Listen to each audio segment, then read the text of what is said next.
Hi అండి. Crazy Abbi channel ఈరోజు వచ్చేసి జ్యూసీగా నోట్లో వేసుకుంటే కరిగిపోయే రవ్వ లడ్డు చేసి చూపిస్తానండి. చాలా సింపుల్గా టేస్టీగా ఫస్ట్ టైం చేసినా కూడా సింపుల్గా చేసుకోవచ్చండి. చాలా బాగా వస్తాయి. ఇప్పుడు ఎలా చేసుకోవాలో చేసి చూపిస్తాను. స్టవ్ ఆన్ చేసుకొని కళాయి పెట్టుకున్నానండి. ఇందులోకి వచ్చేసి ఒక పావు కప్పు దాకా నెయ్యి వేసుకోండి.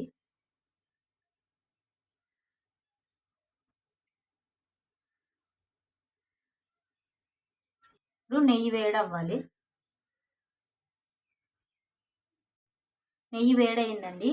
డ్రై ఫ్రూట్స్ ఇప్పుడు ఇందులోనే ఫ్రై చేసుకుందాం. మీకు ఎన్ని నచ్చితే అన్ని డ్రై ఫ్రూట్స్ వేసుకోండి. మంటని మీడియం ఫ్లేమ్లో పెట్టుకొని లో ఫ్లేమ్లో గోల్డెన్ బంగారపు రంగు వచ్చేలాగా ఫ్రై చేసుకుందాం.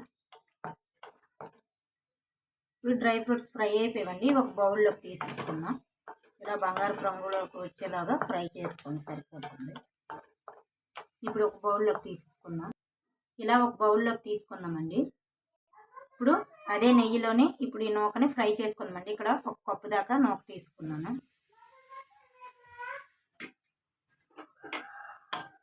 మంటని లో ఫ్లేమ్లో పెట్టుకొని బాగా ఫ్రై చేసుకోవాలండి.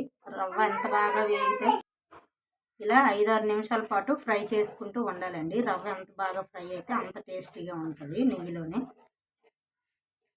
మంటని మీడియం ఫ్లేమ్లో పెట్టుకొని లో ఫ్లేమ్లో ఫ్రై చేసుకోండి, లేదంటే తొందరగా మాడిపోతుంది.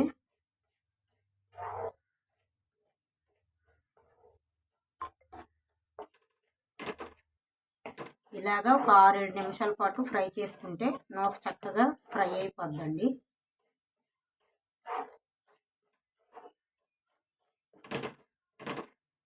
నూక ఇలాగా మంచిగా ఫ్రై అయ్యిందండి.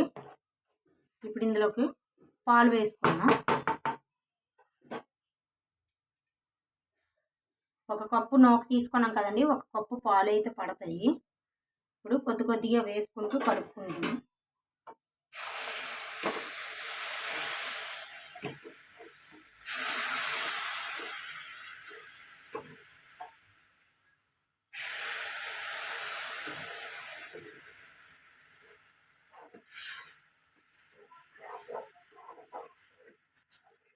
ఇలా కలుపుకుంటూ పాలు వేసుకోవాలండి. చాలా జ్యూసీ చాలా సాఫ్ట్గా ఉండి చాలా బాగుంటాయి. మిగతా పాలు కూడా అన్నీ వేసుకొని మంటను లో ఫ్లేమ్లో పెట్టుకొని కలుపుకోవాలి.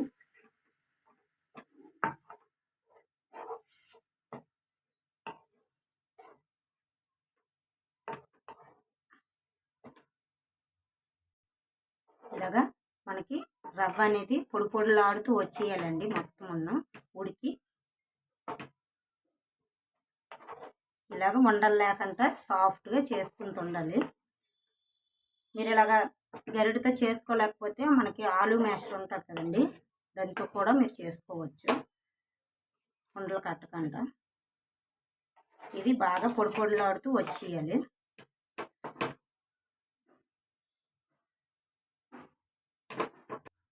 ఇలా ఉండలు లేకుండా బాగా కలుపుకున్న తర్వాత మరొక 5-6 నిమిషాల పాటు ఫ్రై చేసుకుంటే బాగుంటుంది.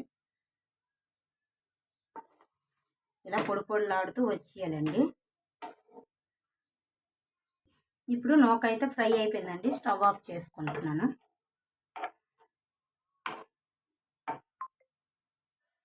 ఇప్పుడు ఇందులోకి వచ్చేసి ముందుగా ఫ్రై చేసుకున్నాం కదండి, డ్రై ఫ్రూట్స్ వేసేసుకుందాం.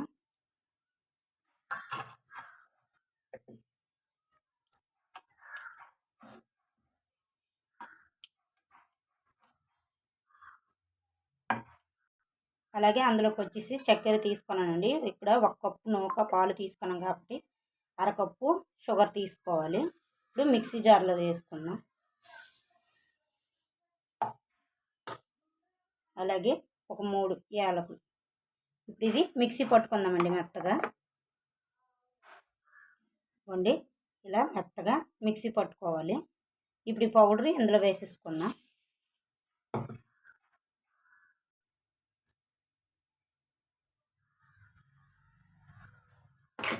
ఇది కలుపుకోవాలి. ఇందులో బాగా కలిసేలాగా కలుపుకుందాం.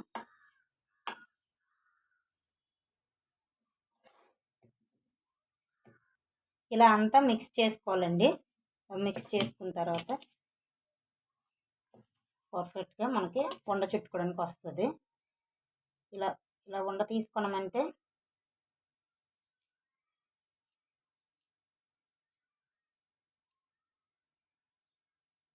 ఇవ్వండి, ఇలా ఉండలాగా చేసుకోవాలి. అన్నీ కూడాను పర్ఫెక్ట్గా ఉండొచ్చింది.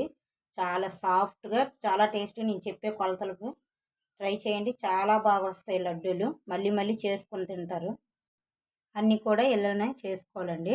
చాలా టేస్టీగా చాలా బాగా వస్తాయి.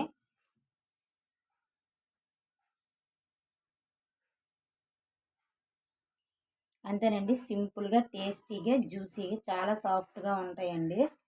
ట్రై చేయండి. ట్రై చేసి ఎలా వచ్చిందో కామెంట్ సెక్షన్లో కామెంట్ చేయండి. లైక్ చేయండి, షేర్ చేయండి, సబ్స్క్రైబ్ చేసుకోండి. ప్లీజ్ సపోర్ట్ చేయండి. వీడియోస్ చూస్తుండ్రు కానీ లైక్ చేయడం లేదు, సబ్స్క్రైబ్ చేసుకోండి. ఈ వీడియో కనుక మీకు నచ్చినట్టుగా అయితే సబ్స్క్రైబ్ చేసుకోండి. చాలా టేస్టీగా ఉంటాయి. ట్రై చేయండి ఎలా వచ్చిందో. బాయ్ అండి, బాయ్.